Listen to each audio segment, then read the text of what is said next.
মন্দির তোর মার ফুটকি দিয়ে দে মনে, তোর কোল জ্যাকেটটা মসজিদের নিচে দে মনে। আসসালামু আলাইকুম ওয়া রাহমাতুল্লাহি ওয়া বারাকাতুহু। ইন্ডিয়াতে মুসলমানের নির্যাতন এখন বেড়ে গেছে, ঠিক আছে? তো এক কুলাঙ্গার বাচ্চায় একটু বাইর করে নেই, তারপরে দেখাইতেছি।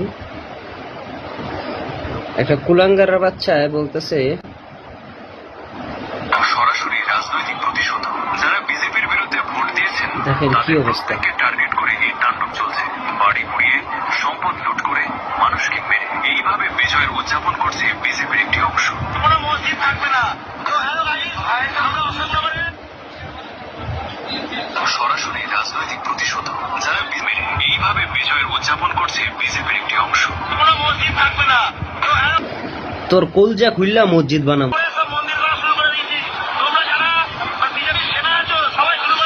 তোর কত সেনা আছে নিয়ে আইস বাংলাদেশে। তোর আকাড়ার গোষ্ঠীর গিলে শালার পুতকুন হানের, তুই বাংলাদেশে আস না। তোর কলজা কাইটটা মসজিদ বানামো। তোর কলজা কাইটটা, তোর আকাড়ার কলজা কাইটটা একদম মসজিদের নিচে দিমুনে।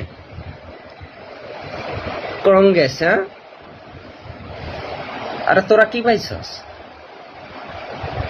তোরা পাইছসটা কি?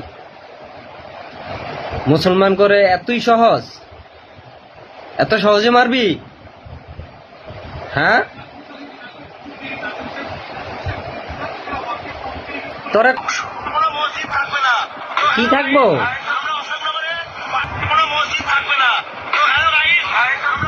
মসজিদ থাকবো না, মন্দির থাকবো না। মন্দির তোর গোয়া দিয়া ঢুকাই দেবো, গোয়া দিয়া। মন্দিরের যে ডান্ডা আছে না সামনে রাখোস, ওই ডান্ডা তোর পুটকি দিয়ে ঢুকাই দেবো। মন্দির তোর মার পুটকি দিয়ে দেবো, তোর কোল জ্যাকেটটা মসজিদের নিচে দেবো।